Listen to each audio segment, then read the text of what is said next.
Okay. Aloha! Okay, so today we're officially doing the classroom tour that I promised so many times. Okay, so let me bring you around my classroom. I'm the first grade teacher, so everything's first grade. If you come over here, we haven't gotten to like any mastery of anything yet, but these are our standards, so we'll have those. Over here is our classroom jobs, so each week it changes and we just sort through those.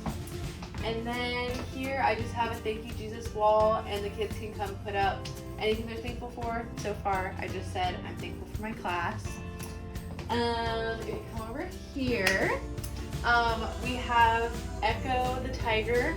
It's basically an Alexa. Well, it is Alexa, but it's for like playing music and transitions and things. We have our numbers all set up, our number line all set up, our alphabet all ready to go. Then, markers, all the essentials, some sentence building tiles. Over here we do what's called a pom-pom jar party. So whenever they're good, I put a pom-pom in this jar, and they just collect it until all those pom-poms are gone. So far we haven't earned any, but we'll get to that. We're working on behavior. And then I don't know if you can see like all this desk area. These are their desks. So that's where they work.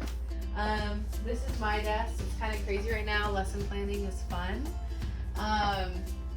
And over here, I'm probably gonna do some kind of station here when we do like ELA or math stations.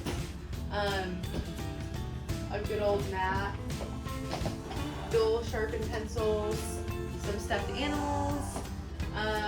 Then this is like our big stuffed animal. If a kid's like really good, they get a reading buddy. And then over here we have like our wall of like, this is what you should do, and everybody like signed a contract, so they all have their hands on it. It says love each other, show respect, have a good attitude, work hard and do your best. So that's their promise to me. Then we have a number wall full of all kinds of numbers, and then we have our word wall, and we'll start putting up words that are supposed to be our sight words for each week. And then here's their cubbies, and they have all their supplies that they need in here, all their books, and that's basically my classroom. So very exciting, and I finally got to share with you guys. Vlog. I just wanted to update you guys. Yesterday was my full day of teaching, and also my first breakdown, which I don't really do too much, so that was wild.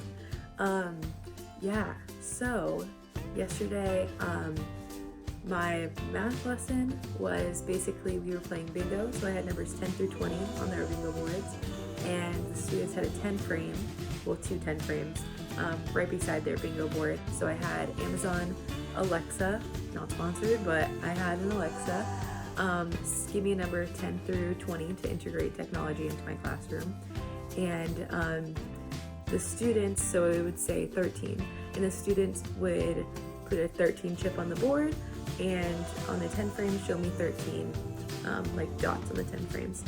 And so so it was just numbers 1 through 20 this week, and then next week we're learning to add and subtract numbers 1 through 20. So I began to think, just like on the spot, I didn't plan this, but we had 13 on the board because I had students afterwards. I called on one student to put 13 on my 10 frame on the board, and then when I picked a new number, I'd say, Alexa, give me number 10 through 20, and she would give me 15. And so the students would put a chip on the 15 on the bingo board and then do 15 dots. And after a while, the students just started erasing and adding, and I was like, genius. I can start next week's lesson and integrate that into this week. And so I held up, whenever I called a student onto the board, I held up an expo marker and eraser. I'm like, are we gonna add or subtract from 13 to get 15? Do we add from there or do we subtract from there? And they'd be like, and then they would put 2 more dots. And so I was kind of slowly integrating addition and subtraction into my lesson, which was super awesome. So the math was kind of the highlight, and then my ELA, I did guided reading groups. I saw that last week the students, I did a writer's workshop, and I saw it last week, the students really don't know how to write. They didn't know how to write a complete sentence, so I used that data to drive my teaching or my folder work for this week. So they're given it's like a sentence puzzle basically. So it's a puzzle, so it shows a picture, and they have to they have to complete the puzzle, and then underneath it'll have the sentence, and then they write the sentence. So it's really fun for first grade because they can do the puzzle, they can cut it out, paste the puzzle on there, glue it, color the puzzle, and then color the picture on the puzzle, and then write the sentence. So they really enjoyed that. And then in my guided reading group, I just went through the book. We talked about our high frequency words this week, and kind of just previewed. We'll go more into it today. So that went well. But then Mondays at the school that I'm teaching at are the long days, so the kids usually get out at 12:30, but today was the first Monday that we've had since Christmas break, because all the Mondays have been either a teacher work day or a holiday, and so the kids were like exhausted today, and I tried to teach them what a noun and a verb was, and this is what like set me into my like breakdown. Basically, they were so tired, and they like whatever I was teaching them, it was just off. They were asking if they could go home, and I was just like, guys, like I'm trying to teach, and so at one point, like I taught them for probably 15-20 minutes.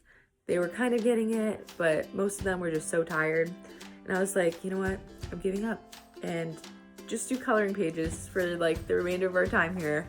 And I just felt like so defeated, and like I value school, and so I want my students to value school, and so it was just super hard for me to just see them like not want to do school, but I felt like it was like done, and I was defeated, and so I ended up like crying at the end of the day, and my CT comes in and she's like, how was it? And I was like, I just started crying, and I was like, it wasn't good. Like the student, like I gave up because they weren't listening to what I was teaching, and they weren't involved. And she was like, you don't want to just keep on teaching and crash the ship. Like you have to see when the ship is going down that you might have to like hop out, and it's not giving up. It's just seeing your students and seeing what they need at that moment. And so that was very encouraging. So I just wanted to share that with you guys, that it's totally okay to like give them like a good break and a mental break, because especially at first grade, this is a lot of information we're throwing at them. So I feel a lot better today. She gave me some words of encouragement, so that was nice. So, but yeah, so I wanted to update you with my first full day of teaching.